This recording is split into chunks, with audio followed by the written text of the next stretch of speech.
All right, moving right along in the New Testament, we are in the Gospel of Matthew. Now, again, be reminded there are four Gospels: Matthew, Mark, Luke, and John. This one here deals primarily written to the first century Jewish community. Now, it's written to everyone. You and I can read it and get an awful lot out of it.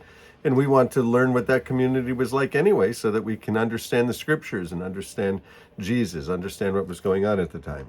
But chapter 14, verse 1 says this. At that time, Herod the Tetrarch heard reports about Jesus. Now, Herod is ruling over the area. Herod is very jealous. He's out of control. He was not liked at all. He did a lot of big, huge building projects. But he had reports about Jesus, and he said to his attendants, "This is John the Baptist." Well, why would he say that?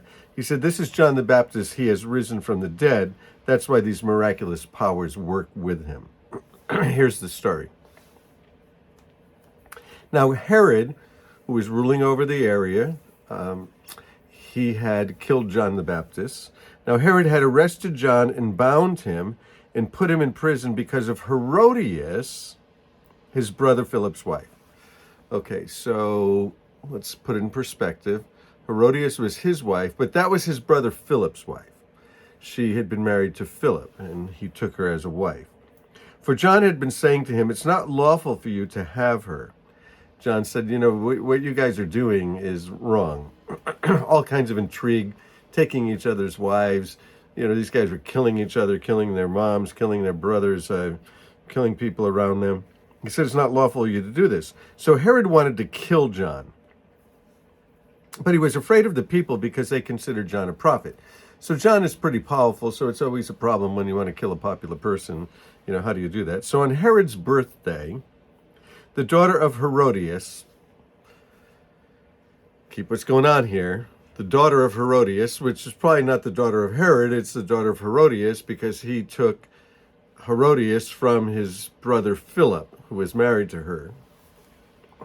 So the daughter of Herodias danced for the guests and pleased Herod so much that he promised with an oath to give her whatever she asked. Now, this is probably a big drunken party.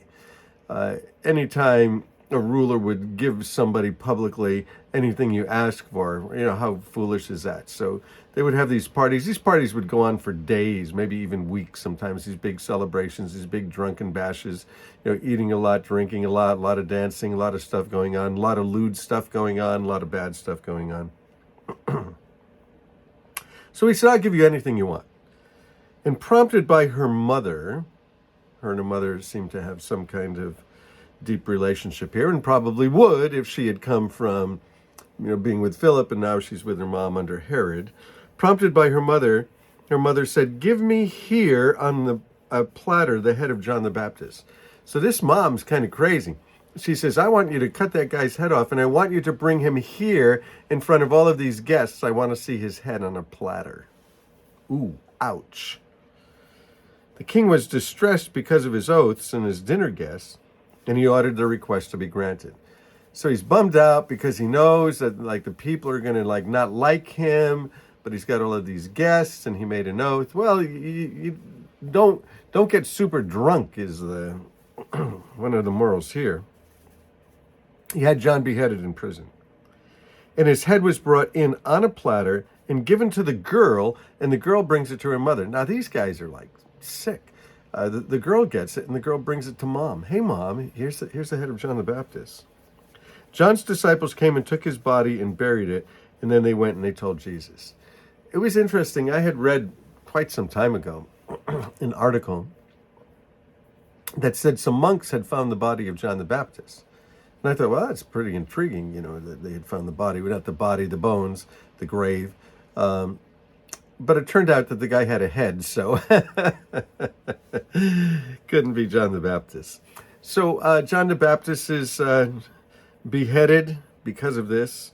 When Jesus heard what had happened, he withdrew by boat privately to a solitary place. And hearing of this, the crowds followed him on foot from the towns. And when Jesus landed and saw a large crowd, he had compassion on them and he healed their sick. So Jesus hears about this, he moves away. Jesus knows that he's next. He knows that Herod's going to come after him.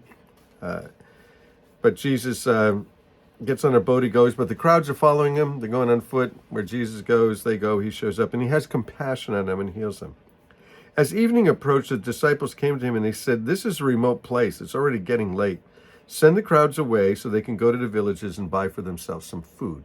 You know, everybody's been traveling out here. Now they've been here all day long. They don't have anything to eat. A lot of people out there. Kind of a festival-sized crowd, right? And Jesus replied, they don't need to go away. You give them something to eat. You do it. Well, they said, we only have 5 loaves and 2 fish, they answered. And he said, well, bring them to me. Bring what you have to me. Whatever you have, bring it to Jesus. See what Jesus can do with it. You don't need a lot. Whatever you have, just bring it to him.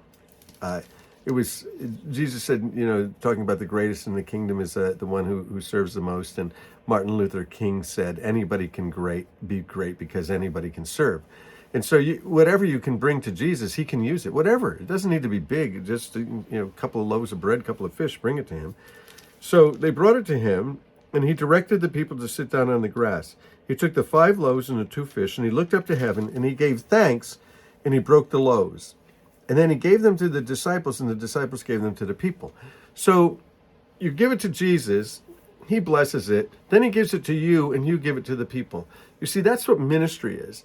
Ministry is God giving us something, you know, maybe in this case, God giving me something, he gives me something, and I give it to others. That's ministry. But I'm not really giving anything away. I'm just giving away what Jesus has given to me. So we give what little bit we have, whatever it is that we have, talent, ability, life, breath, time, whatever, money, you give it to him. He distributes it to those who will distribute it to others. That's how the kingdom on earth is spread. It's spread through people. Jesus working through people. And so then he gave them to the disciples, and the disciples gave them to the people. They all ate, they were satisfied, and the disciples picked up 12 basketfuls of broken pieces that were left over. And the number of those who ate were about 5,000 men, besides women and children. So quite a few people there. Immediately, Jesus made the disciples get into the boat and go ahead of him to the other side, and he dismissed the crowd. So he tells the disciples, you go to the other side, and he dismisses the crowd after feeding them. After he had dismissed them, he went up onto a mountainside to pray by himself. If Jesus prayed, we probably should pray. Later that night, he was there alone, and the boat was already a considerable distance from the land, buffeted by the waves because the winds were against it. Shortly before dawn, Jesus went out to them walking on the lake. And when the disciples saw him walking on the lake, they were terrified. They said, it's a ghost, and they cried out in fear. And Jesus immediately says to them, take courage, it's me. Don't be afraid, it is I. Don't be afraid. Lord, if it's you, Peter said, tell me to come out to the water to you. If that's you, then tell me to come to you.